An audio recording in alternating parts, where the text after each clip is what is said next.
Hello, and welcome to the Pottervision podcast, the podcast where every other week, myself, Lucas Kirkby, and another person, that's called Tom Lawrenson, we look at a chapter of the Harry Potter books and we review it and discuss it and talk about other shite as well. This week we're on episode 111, all the ones. We're on chapter 16 of book 5, In the Hogs Head. Tom, what's up? In the Hog's Head. What would we find in a hog's head? In my dream hog's head, there would be an apple, a shiny red apple, placed in the hog's mouth. For the hog has been roasted. Its rump is perfect. My mouth is watering, awaiting to take a bite out of this beautiful hog. Is that what you asked? That is what I asked. Thank you for answering that. For me, what should be in a hog's head? Some teeth, a tongue, maybe a brain, some inner ear cavities.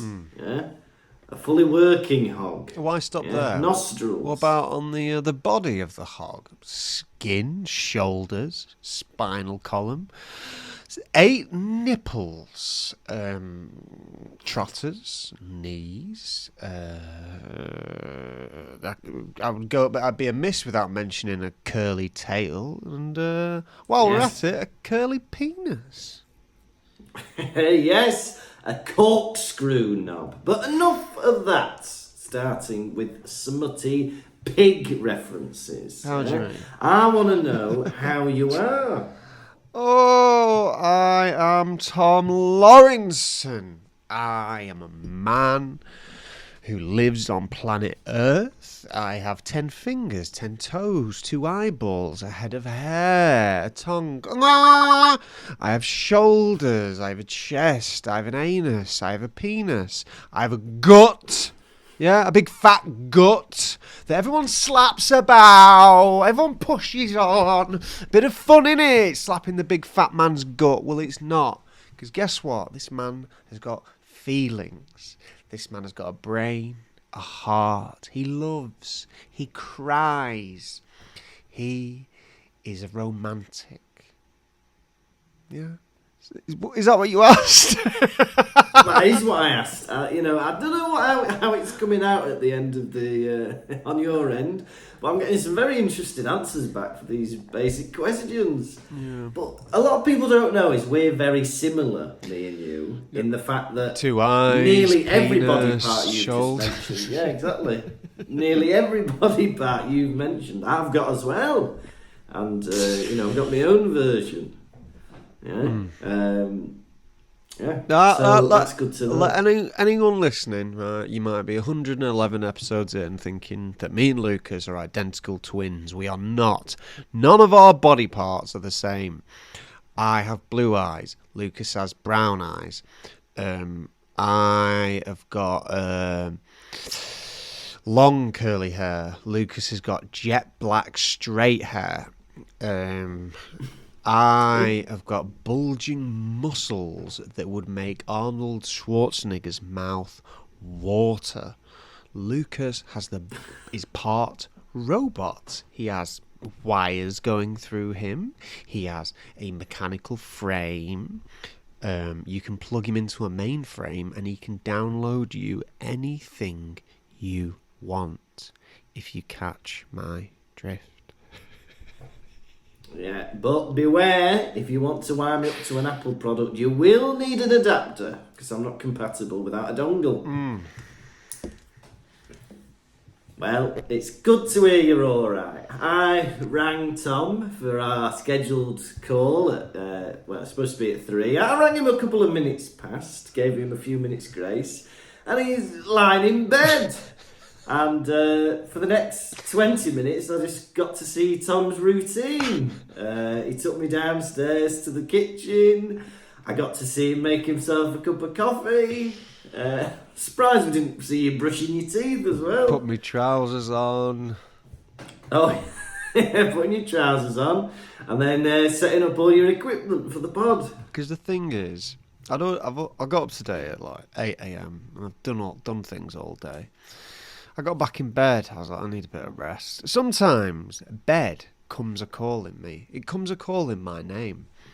I'm like, it's like a siren, and I am Yeah. like a banshee on the side of a rock face, calling me, sweet seductive siren, and I'm no more than your classic sailor, yeah? But unlike these sailors who are horny for women, I am sleepy for bed.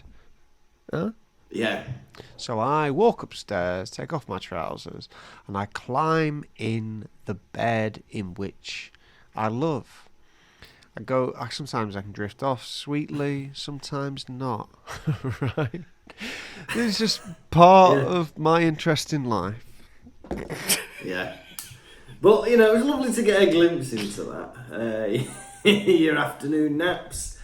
I, on the other hand, have been doing my German lessons now. As you know, I don't know if I mentioned this on the main pod, but in order to stay in this country that I'm living in, Germany, I have to do a language and integrations course.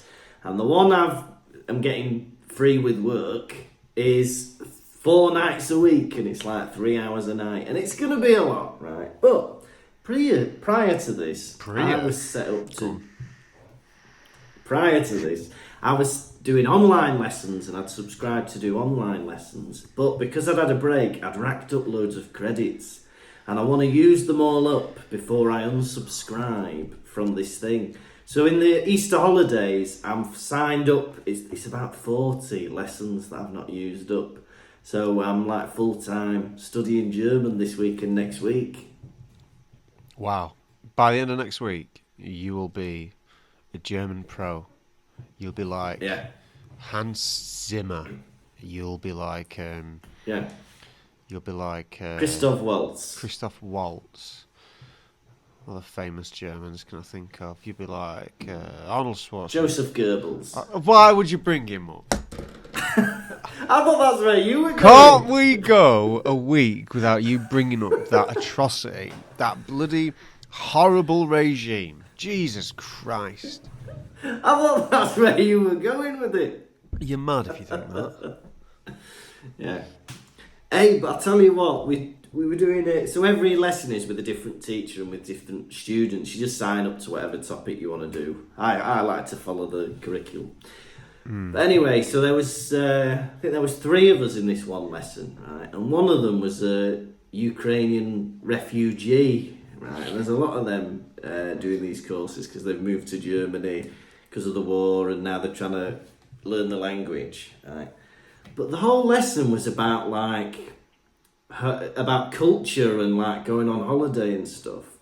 And there was a bit of a mishmash between what the teacher was trying to achieve and the answers this refugee was giving, because she was quite sad and homesick, right? Yeah. So the guy would be like, oh, what tourist attractions are there in your hometown? And she was like, there isn't any, it's getting bombed. And he was like, right. And then keep it light, love. This is Germany, land of humour, land of fiestas. But then he goes, oh, now we're going to talk about where we'd like to go on holiday. I would like to go on holiday to San Francisco, because it's full of history and yet it's very modern. Where would you like to go on holiday? And she goes, well, I'd like to go to Kiev to see my family, but I can't. Seems like It was all a bit sad. Well, I think, right, not to shit on this woman. Yeah. But for the purpose of a language learning exercise, I'd just go Barbados. Yeah. Yeah, I felt a bit sad for her, really, because obviously she's going through a hell of a thing. Maybe it's not the place to do it. I did an improv lesson once, and you were just meant to they put us.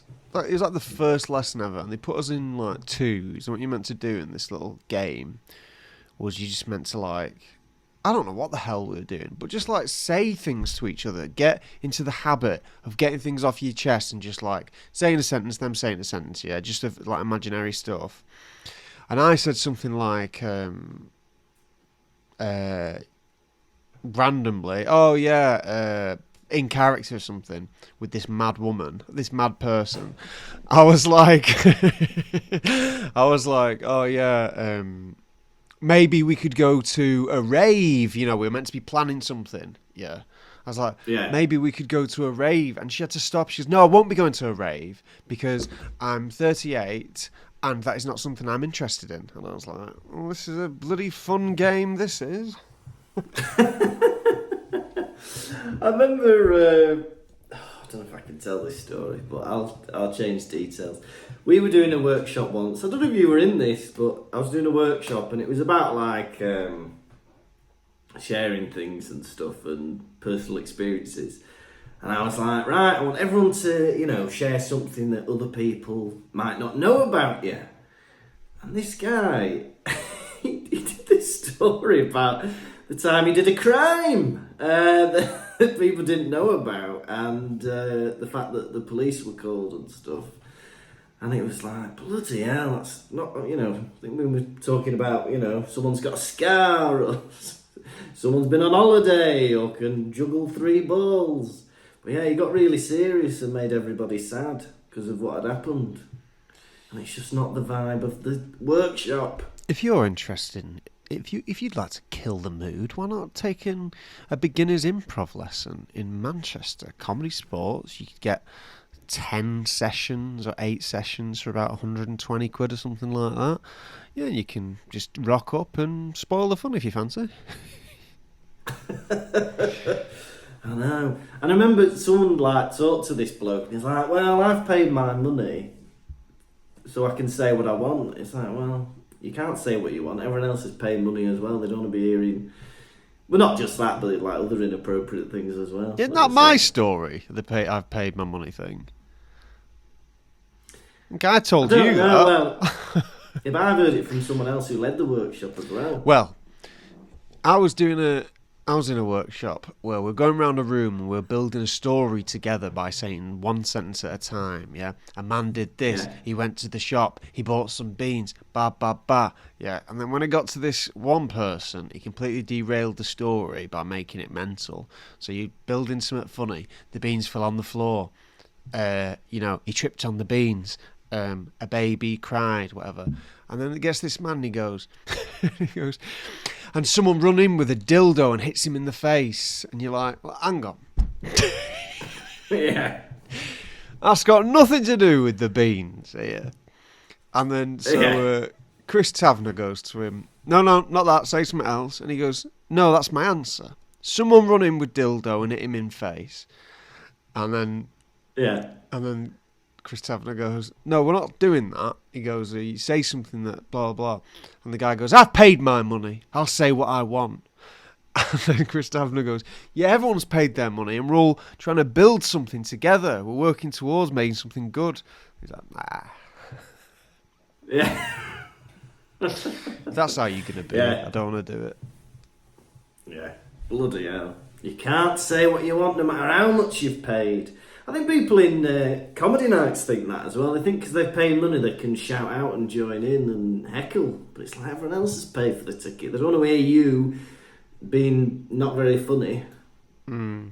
Well, it's like people are saying that it's the this new post-COVID mentality of people being a lot more arrogant and entitled, a lot more shouting out. In Manchester recently at the Palace Theatre, listeners may be aware that there was an incident during the Bodyguard. These audience members kept screaming the songs out.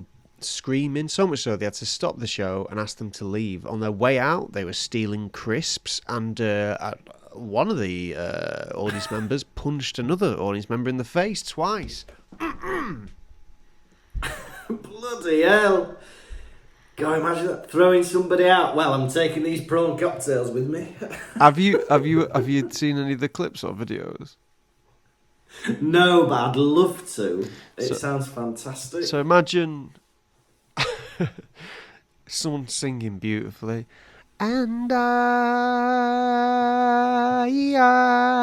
and then all you can hear, piercing in the background, is someone's singing along to it. Well, I remember I went to see the Take That musical at, I think that was at the Palace Theatre or somewhere, maybe the Opera House in Manchester. Yeah. And I got free tickets because the person I was living with at the time was an usher at the theatre. And yeah, and then we went there, and the front row, the row in front of us was a group of friends, and they just stood up and danced like during the songs. It's like, well, I can't see now. I'm just looking at the back of some middle-aged ladies, and I'm listening to the audio version. But they're having fun, and it was infectious. What can I say? But the thing is, we as a nation are being reminded of tradition, aren't we? Like we've got the coronation of King Charles, right? That's happening. It's like, oh yeah, we've got a monarchy.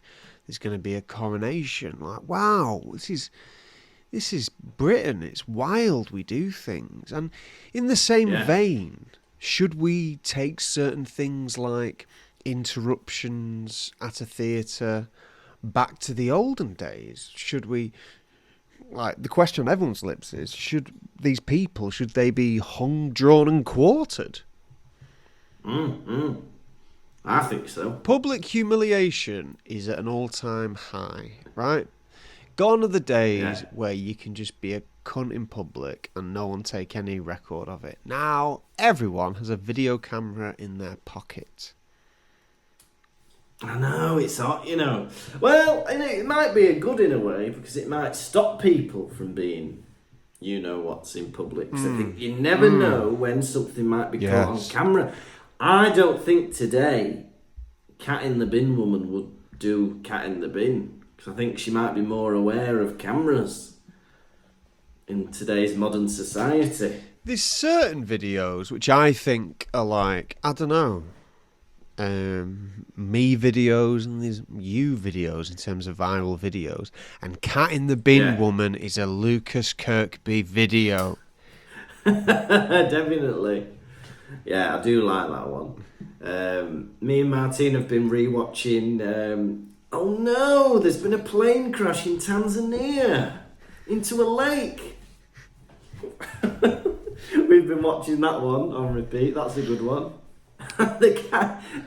What about the man in bed and then the watermelon falls out of the bed? There's water on the floor.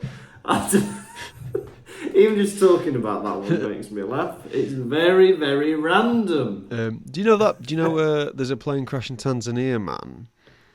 He's now sleeping rough. Is he? Yeah. Bloody hell. Well, how far he has fallen, eh? Bloody hell. Not far. He's like a watermelon rolling onto water. Oh, it's funny. Now, Tom, you got any more updates? Or should we crack on? Loads. Go on, what have you got for me? It has been Easter. Wow. 2,000 years ago, a man called Jesus Christ was killed on a cross. He crawled into a cave, and a few days later, crawled right back out. And he said, guess who's back? Yeah? Flash forward 2,000 years. I'm waking up and having chocolate in bed. That's nice. Yeah. Ooh. Fruit in nut encased chocolate. What does it all mean? Did you have any chocolate this Easter? What German traditions were you taking part in? Well, we did. I had a few Easter gifts from children and children's parents. That was very nice. Had a bit of chocky, a couple of baskets, so that was good. We did. The school actually has a New York. Well, not New York. I think it's just an American tradition of an Easter bonnet competition. So all the kids Easter had to make bonnet. an Easter bonnet, an Easter hat, and that had like a nest in it and some eggs and all sorts of things like that. So we did that. Well, that was about it really, and we gave respect to what's happened. Yeah, so that was about it really. We just chilled as the Lord intended. Do they have any chocolate eggs over in Germany? I'm sure they do, but it's not as big of a thing. They have coloured eggs, and that's like normal eggs. But Yeah. they'll colour the shells like green and orange and red. It's same as it when I was a little boy and I lived in a little place called Spain. Yeah. There were no chocolate eggs. Perhaps a chocolate bunny. Yeah. Perhaps. Yeah. Perhaps a hard-boiled egg coloured. And you're like, oh, just eat an egg, shall I? 100 calories, bit of protein. Why not? I am a growing boy after all. Surely I need all the strength I can get. But one tradition we did have at school once, they handed out, I don't think I ever ate them, but it was like, like a broad confectionery. Where you're like, I don't think I'll be eating this abroad confectionery. Yeah. But to represent gold, frankincense and myrrh was 3 parcels they gave to all the children. I don't think I ate mine, but the Spanish seemed to love them. And that was an Easter thing. Yeah. I thought gold, frankincense and myrrh was Christmas time. To be honest, I think I pushed the gold, frankincense and myrrh onto these 3 parcels because there was 3 of them. No one said... Oh, that must be Huey, Dewey and Louie, I reckon. No, it's not just 3 things that you can think of, it's different. Yeah. I reckon that's Ed, Ed and Eddie, those 3 gifts. Otherwise, I've been up to things. What I've been doing? I've been trying to get back into reading. I did some reading today. I was trying to retrain my concentration. Went pretty well. What are you reading? The Secret Garden. Hey, that's a great book. Yeah. Yeah. Is that boy truly poorly? I'm only 2 pages in. And that's it going well. Hey, it's gone fantastic. I've read 2 pages and only had to look at my phone 4 times. How is your car? Or it's bad. Or as the Germans say, das Automobil. Ja, und das Auto, ja. Wie ist mein Auto? Mein Auto ist schlecht. It's bad. Well, it was overheating, and then, I don't know if I mentioned this on the main pod, but we had to cancel our holiday because we were supposed to be driving to Croatia, and it would have cost too much to hire a car or fly or whatever. Because the engine was overheating and it was bad. But, like with many of my problems, I've decided just to leave it for a bit. I've not really rang a mechanic. It's just left parked outside and we're just not driving at the moment. But I think I'm going to get a mechanic to look at it, and if it's going to cost a lot of Geld, as they say in Germany, gold or money, I'm just going to scrap it, I think. Get rid. Oh, really? Yeah, because it's going to... Yeah, I'm not paying loads of money to keep it fixed when it's had it, maybe. Sometimes you got to know when your time is up. You got to know when to hold 'em. Know when to fold 'em. It's Kenny Rogers, R.I.P. Now, Tom... Wait. I've also been trying to retrain my concentration to get back into television. So, cause sometimes I find that hard to concentrate on television. I've started watching Ozark. Have you ever seen Ozark? I've never seen Noah's Ark. You wish. What is it? Noah's Ark? No. Ozark. Ozark. No, what's Ozark? Oh, it's a Netflix show. Listeners, if you listen to Ozark, DM Lucas directly to tell him how good it is. Flood his DMs. Is it a bit like pole dart? I've been saying this. There's always a bit of a theme every week. I'll say, message Lucas directly. Does anyone ever do that? Yeah. No, nobody ever gets in touch with me directly. And it's very easy to get in touch with me directly. If you go on Pottervision Instagram, there's a link on there to my Instagram, and then you just message me on there. There's also... Hey, tell you what I've been watching. What have you been watching? I've been watching a German programme called Last One Laughing, right? And there isn't a UK version of this, but there is an American one, I think, and an Australian version, and it's very funny. So they get 10 comedians. Well, some of them are just celebrities actually, but they're mostly comedians, and they put them in like a Big Brother style flat. Yes. And basically, they have 6 hours, and they're not allowed to laugh or smile throughout the whole thing. And you get 2 chances, and if they catch you smirking or laughing or whatever, you lose a life. Right, and the winner gets 50 grand for charity.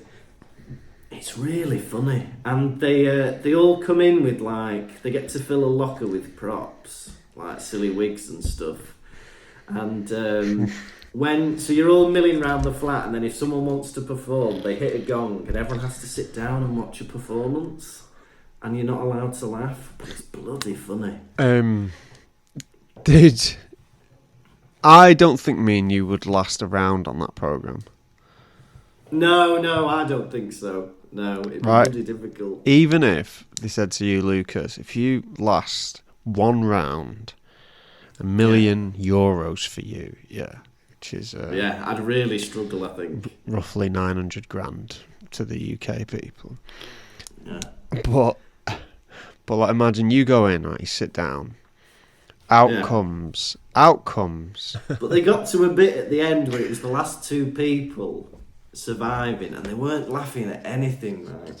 And then they have like guest performers who can come on and do things, right? So they get somebody on stage, and they also introduce this man, and he comes in, and he's bald, and he's got this suit on, and he's just there to laugh at the performance. And so these 2 people are not allowed to laugh, and then there's this bald guy who's pissing himself the whole way through, and then one of them cracked.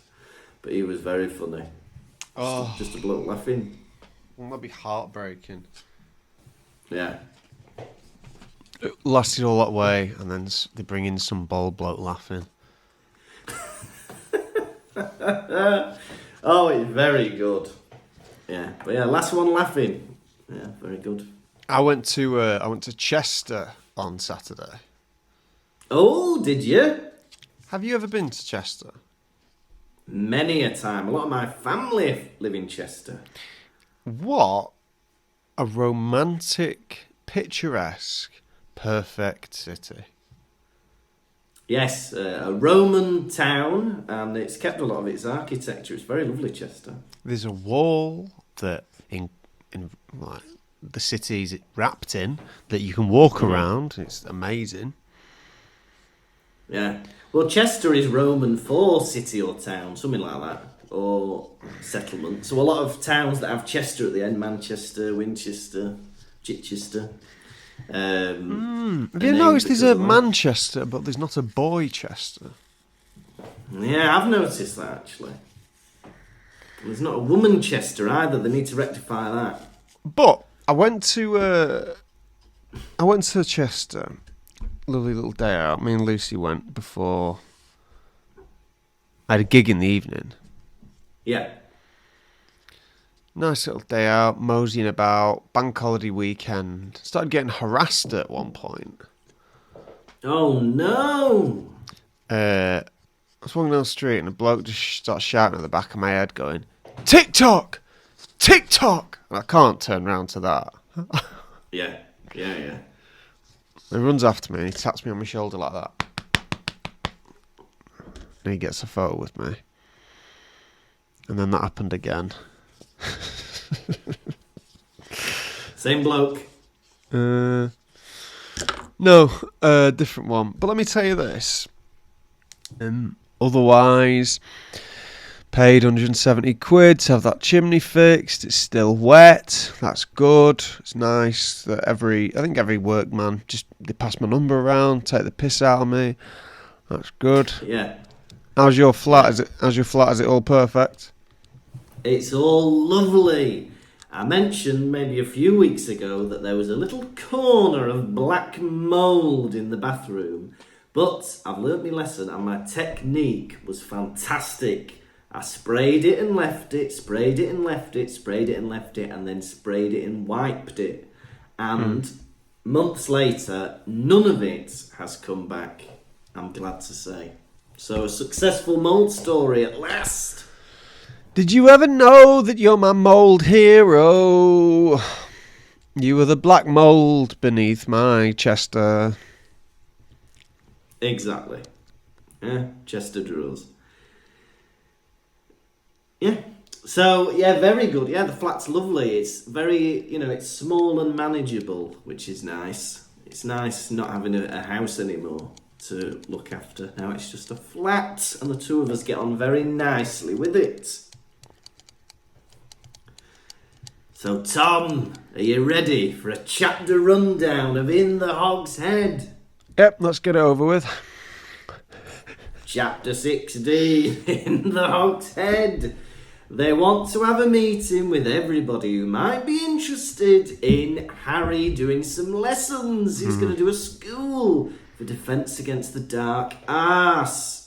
So they meet up in the Hog's Head in Hogsmeade, and bloody hell, there's a good turnout. There's about 20 students from the school who are all itching to learn from Harry's magic fingers. Some of them are just there for a bit of gossip, though. Did you really do this? Did that really happen? Is Voldemort really back?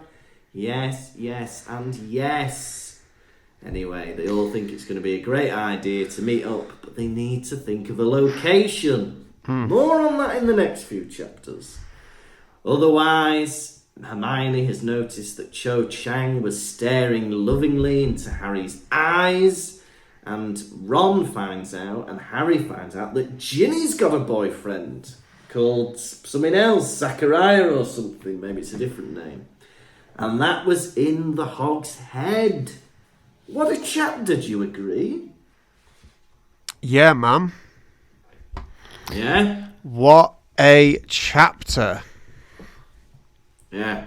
I think Lots going on, eh? I think it was my favourite chapter I've ever read. Yeah. Wow, just non-stop action from start to finish, eh?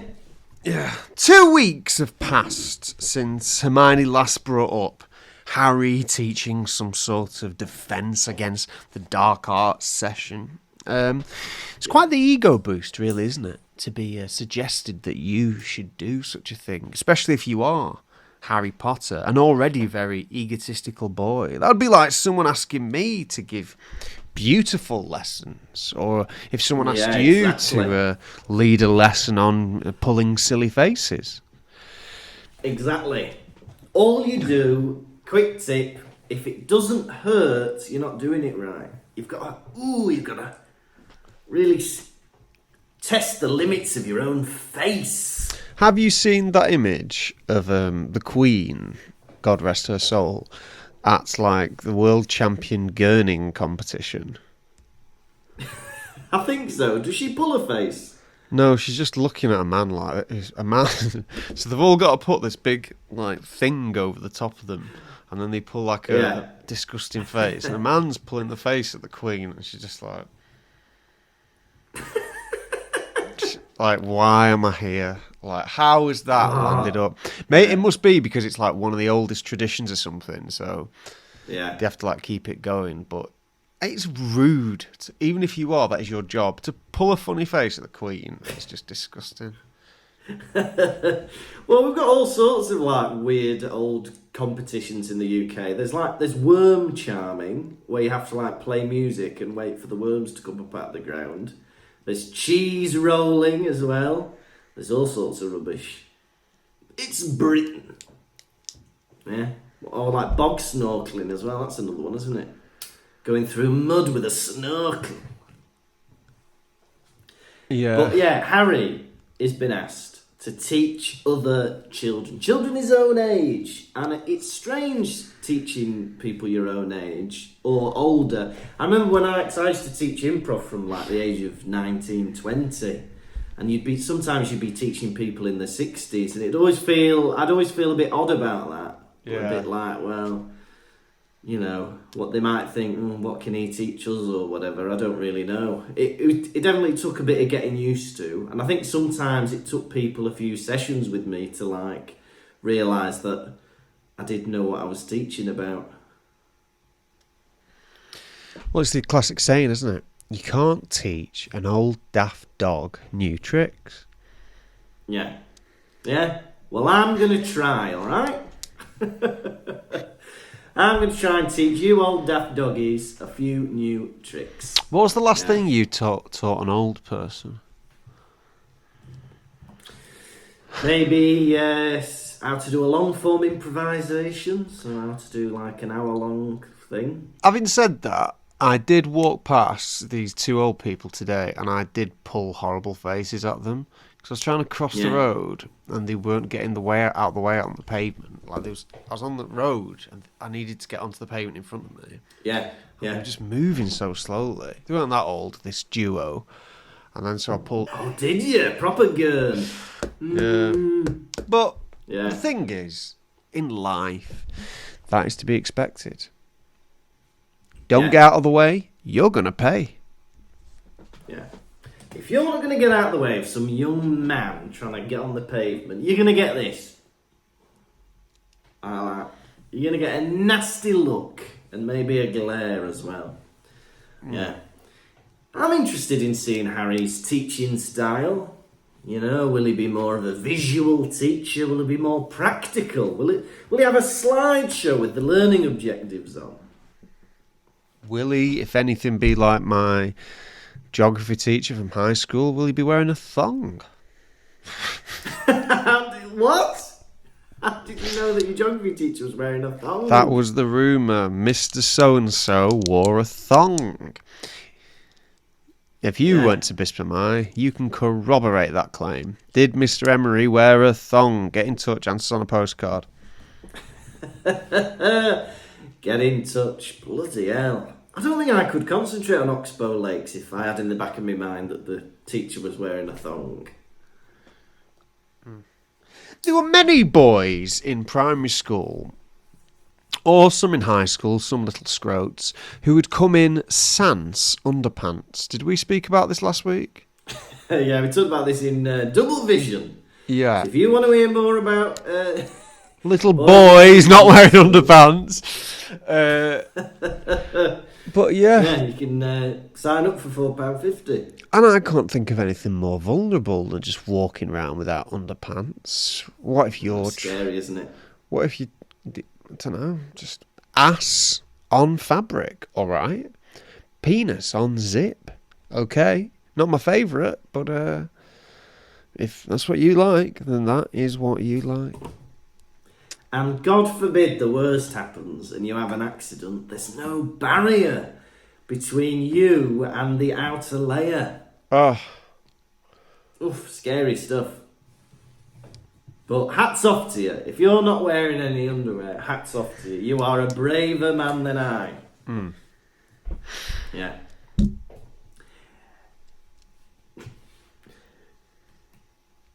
Ron is defensive about Hermione messaging Crumb, right? So apparently she's still in contact with Victor Crumb. Yeah. And he don't really like that. But like they said in the fourth book or the fourth film, he should ask her out then, shouldn't he? Yeah. Instead of getting all gel. Yeah, it's possessive. And also, Yeah, there's no inclination that they're having romantic conversations. Why can't they be plutonic, you know? Why is this such a problem? Why is it... any of them need to be romantic? Can't they all just be serious? The Dark Lord is trying to kill you. Start thinking with your head. rather than your genitals and anus. Yeah. Or your heart, as you could have said. Well, I know the Dark Lord is here, but it's often in times of great peril and danger that you seek the comfort of those beside you, maybe romantically or otherwise. But this is the big payoff, isn't it? We got to wait another couple of books before they finally get together. But they're planting the seeds, aren't they? Ron's a bit protective over her, a bit jealous maybe of her sending little love notes to Victor Krum. Yeah? I don't know. But it's all a bit romantic, this chapter. There's Harry and Cho, there's Hermione and Krum, and there's Ginny and her new BF, who I can't remember the name of. Was it Zachariah? No. It was somebody. Michael Corner. Was that his name? Yeah, Ginny's new boyfriend's called Michael Corner. Michael Corner. And his best friend's called Johnny Dip. Billy Curve. Yeah, but more on Michael Corner later on. Right. Do you call it a ginnel or an alley or a rat run? What do you call it? Do you call it a ginnel, an alley or a rat run? Listen here, you freak. You would not catch me down this passageway at any point, so I'm not going to call it anything. Right? Yeah. We'll call it passageway, all right? They're about to go to Hogsmeade, right? And Filch is there, making sure everybody's got permission to go to Hogsmeade, right? And he's sniffing the kids. He's sniffing the kids, right? He sniffs Harry, right? Professor Dumbledore, Filch is sniffing students. He sniffed my body! Right, he needs to be disciplined. If Dumbledore wants to take a leaf out of the teachers who took us to France in Year 7 on the French trip, because oh yeah, here we go. When a homeless man was staring at us all, lay in the park, guzzling wine, yeah, we said, Miss Jefferson, that man is staring at us. And she said, he's got to look at something.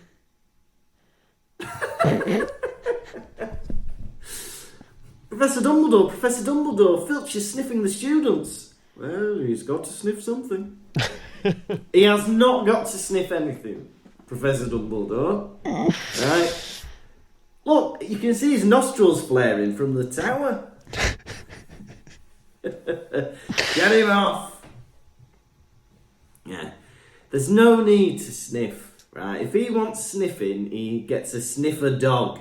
Right, or he could easily say Accio Dung Bombs, although he can't do magic, can he, Filch? We've had some people requesting more French trip stories. Yeah. Have you heard this one? There was one boy who this is Year 7, he went away and bought himself like a dog collar, like a sex dog collar. Like that you'd put on like... Yeah. A human for sex, and he was just wearing it, and this was in Year 7. Bloody hell, you haven't told that one before. Bloody hell, how long was this trip? I don't know, 5 days. Bloody hell, the amount of stuff that was packed into that 5 days is incredible. And you've never mentioned the sex collar. Yeah, I'm trying to think of other things.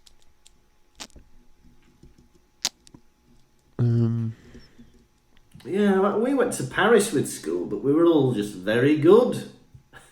Did you really? I don't think anything out of the ordinary happened. Do you remember what stories I've told? Because I don't want to retell it. I do not remember what you said 100 episodes ago. I've forgotten what the French stories are, or were. I remember Gravy Granules OPEC. I remember that story. Gravy Granules. Great story. They're laughing at you because you don't know what gravy granules are. That's the one story I remember. From all these episodes of Pottervision. Did I ever tell you what happened in like these French trenches? No. So this is wild. This is. I feel like I may have told it because it's such like a little story. So I was a little boy and I was with some other lad, and I said I really need to go to the bathroom. Yeah.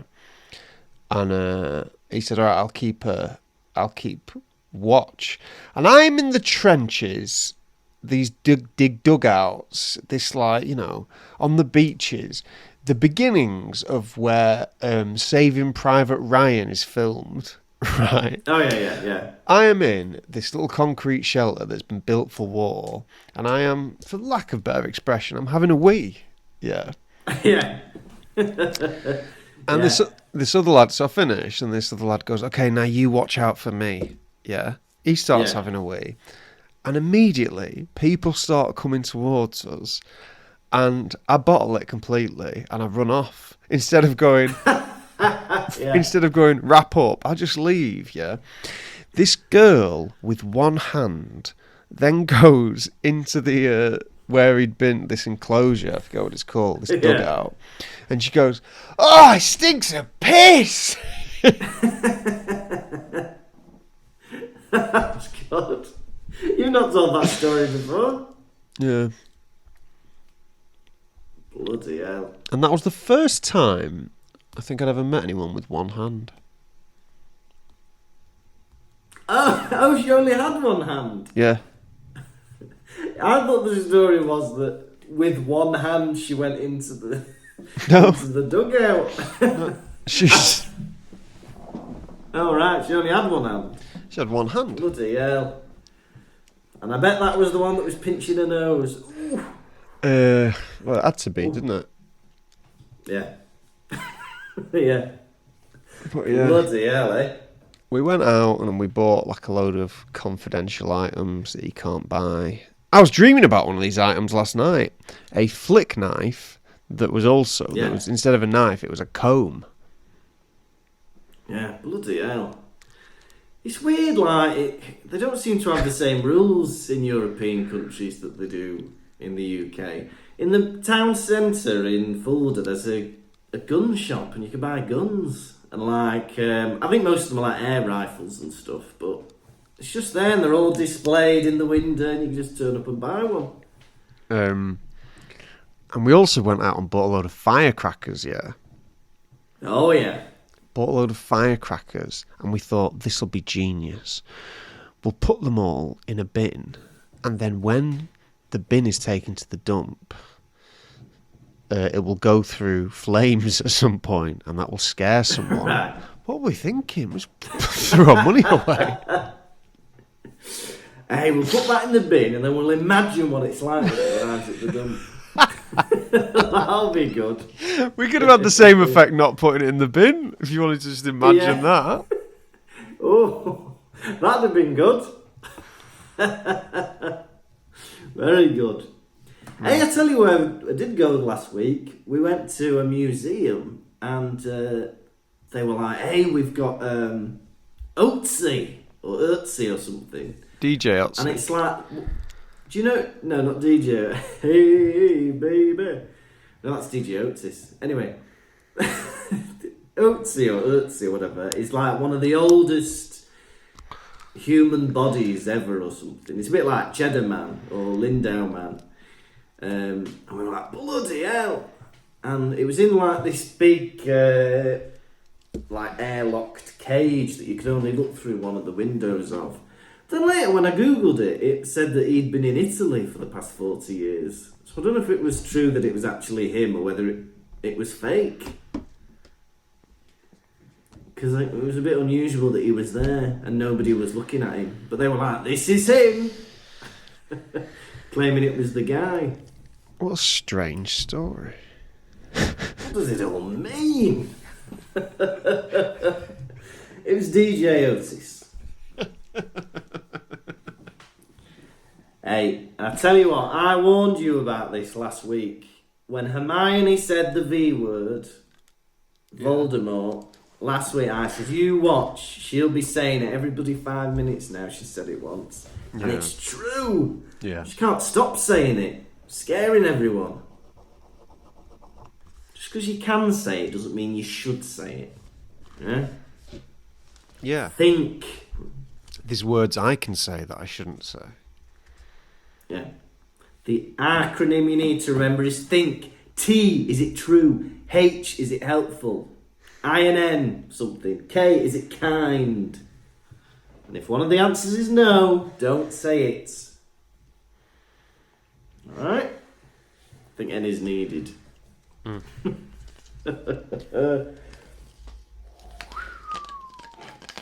The pub sounds like any Wetherspoons pub we've been to. This Hogs Head Inn, there's shit all over the floor, dusty bottles, sticky floorboards. It reminded me of the UK. Do you know what? In Germany, they don't have sticky tables. What? In pubs.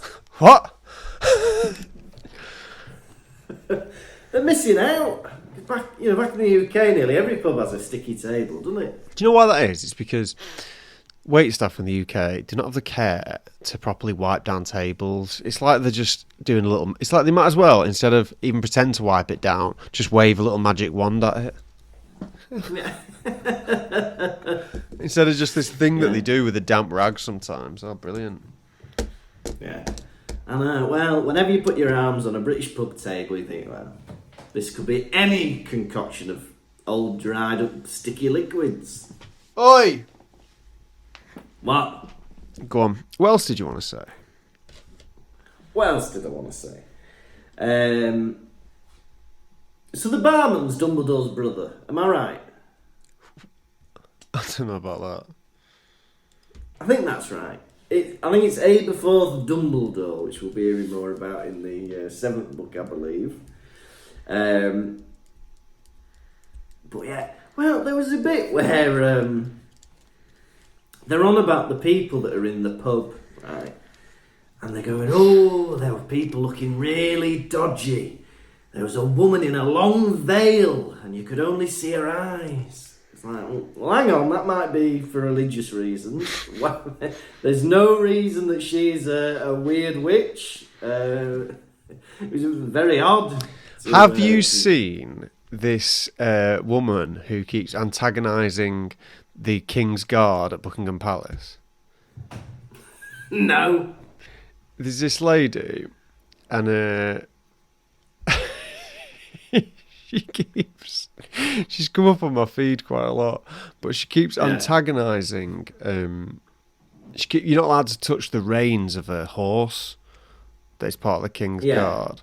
And she keeps touching them, getting screamed at, and she keeps going too close, and she loves all the attention. Yeah. But she wears... These days, she's going to get shot or stabbed or something by a guard. She wears a headscarf, and she's got a big grin. Anytime someone screams at her, she grins her head off. She loves it. But then someone said to her, Jesus Christ. She went, don't you dare take the Lord's name in vain. Funny. She sounds very funny. Does she do other things as well? She encourages everyone else to touch the horse as well. She grabs people's arms, like tourists, and she drags them to the horse and forces them to pet it. That's fun. A good bit of British fun, eh? At the Buckingham Palace. Very fun. Well, they're unnecessarily aggressive, aren't they? They're like, don't you dare touch a Queen's Guard! I don't think so. I like it. Yeah, well, you would. What the fuck does that mean? I don't know. You would. I thought I'd start a fight with you. Oh. What a fantastic turnout. I think if while I was at school, I'd started self-defence lessons, I don't think I'd have got 20 people turning up. If I'd have been like, right everyone, it's Lucas Kirkby's Karate Club. Come along, I'll teach you how to defend yourself. I reckon I might have got a couple of people there out of politeness. Yeah.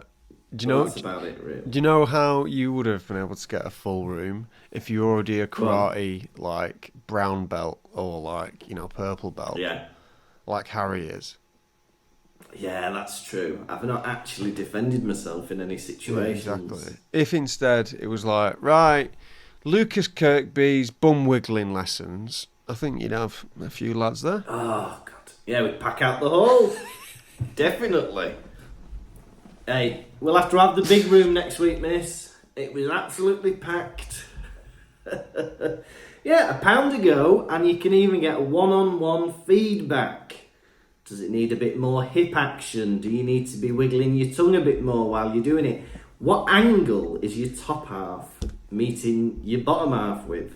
Yeah, it's got to be quite, an acute angle, really, for a good bum wiggle. There's lots to it. It's scientific. There is nothing acute about your. Pair of scissors. There is nothing acute about your bum wiggling.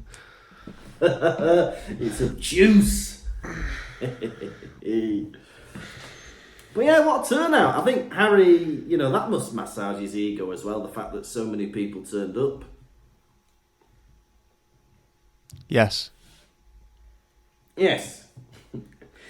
So we get all these people, they start asking questions, don't they? Right, what happened with this? Is it true about that? Did you do this?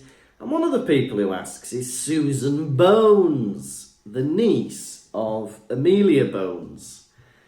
And Stephen Fry gives her the most stupid sounding voice for the most unnecessary reasons. I don't know why. He's like, oh, Amelia Bones, why have you not seen the rest? He does. He Makes gives it sound like that. He makes it sound like Jonathan Wass. Was. There's no need for it. That is Christopher Columbus's daughter that you're taking the piss out of. One of them makes it sound like one of them was. He does not say one of them was. It's ours he can't say. He doesn't say W instead of everything. One of them was. Welcome on Snot Show! It's Wassy.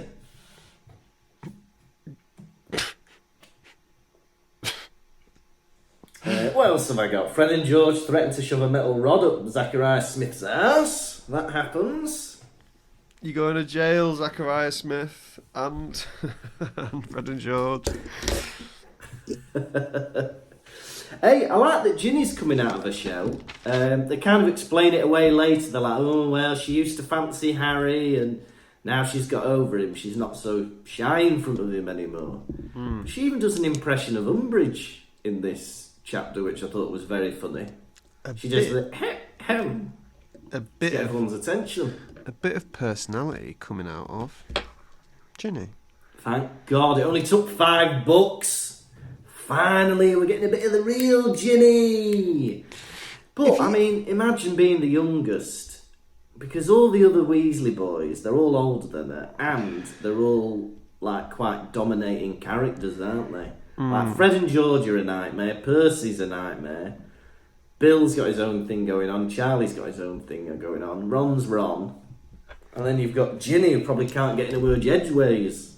With her mum shouting and her dad being silly. His inventions. God, you're right. God, I am, aren't I? How many metal rods shoved up Zachariah Smith's arse are you going to give this chapter out of 5?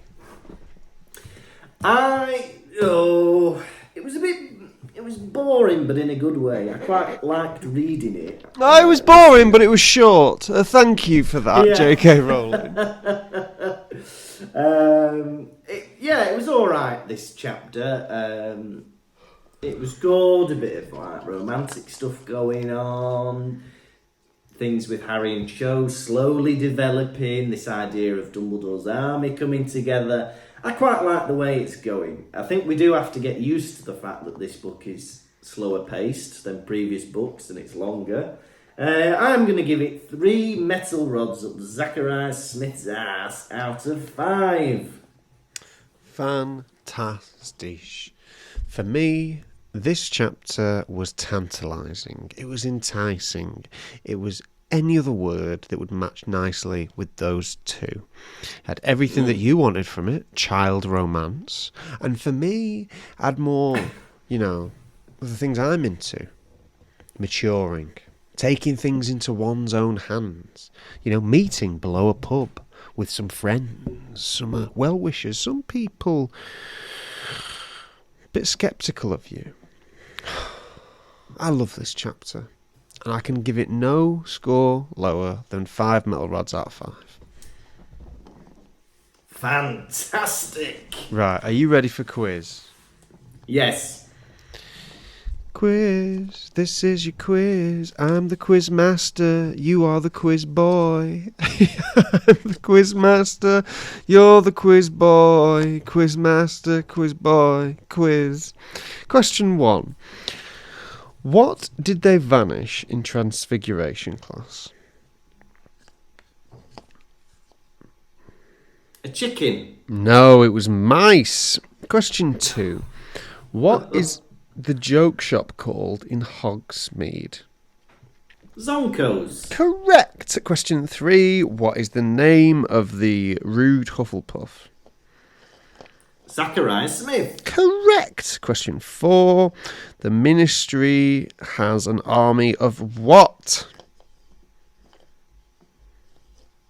According to Luna Lovegood. I don't know. An army of snacks. Heliopaths. Ah. Unfortunately, Mr. Kirkby, you have lost the quiz. That was the quiz. I'm the quiz master. You are the quiz boy. Will you ever win the quiz while I am alive? Will you have to kill me to win the quiz? Possibly. If I am the quiz master, you are the quiz boy.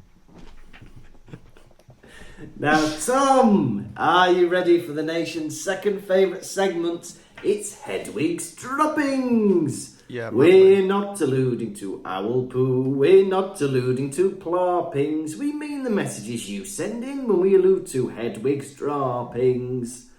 What's in a beak this week? Well, last week we had an email from Amos Diggory, and this week we've got an email from Dudley Dursley. Brilliant! So we got an email from Dudley, bigdtheman@gmail.com, and he says, "Hi lads, it's me, Dudley Dursley. I'd love to join you on the pod one day. Kind regards, I'm a changed man, Big D." Ooh, that's intriguing. And they've left a phone number as well, which has the right number of digits. Why don't you call it? Ooh. No, you don't have we'll call it at some point. Yeah, we'll call that number. We'll call Dudley Dursley, eh? Tell you what. See what he's got to say for himself. We'll have someone will screen it first. Perhaps Amy or Sir Snowy can screen them. Yeah, make sure they're not... No, I just reckon we ring them and see who it is. It'd be like Who Wants to Be a Millionaire. We just ring him up out of the blue. Lovely. Lovely. So that's Big D the man. Thank you very much. And we've also just got one new patron, you'll be glad to know. And the new patron is a baby Harry, and it's Karen Williamson. Karen Williamson.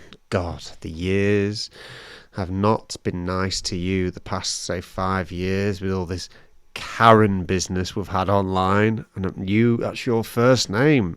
My sympathies go out to you. Now for your baby story.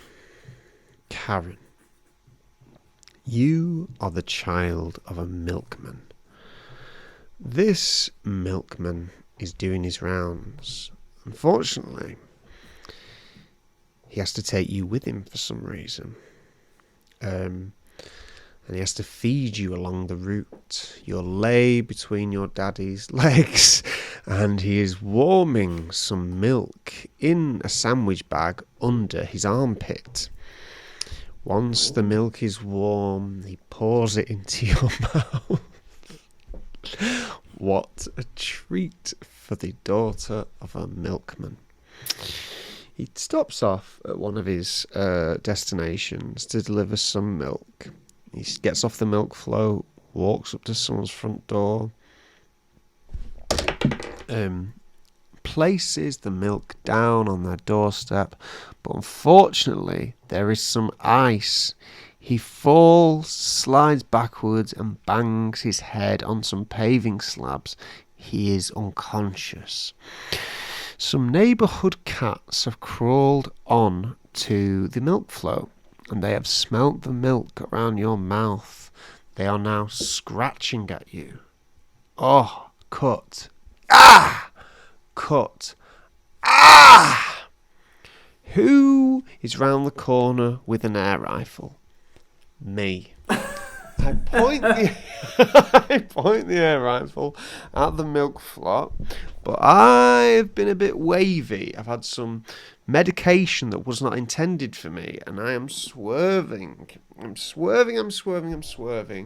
I shoot the cats. 2 cats, 1 bullet. I approach the milk float to check upon you. You have scratches and a combination of your blood and cat brains all over your face. I hold you up in the air and... There you are, Karen Williamson. And if anyone else would like a lovely story from Tom, just like that, you can support us on the Patreon. We've got over 50 bonus episodes. There's the live show video recording. There's tour diaries from our recent tour.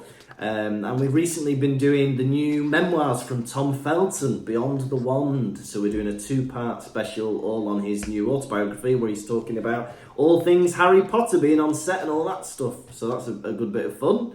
Otherwise, we will be back in Edinburgh. Details will be available very soon about that. But we'll be there the whole month this year with some new stuff. So come along and see us there. But otherwise, we will see you next time for episode 112, chapter 17 of book 5, Educational Decree number 24. You have been a plastic spinning Tom Lawrenson. And you have been a man on his summer holidays, Lucas Kirkby. Goodbye.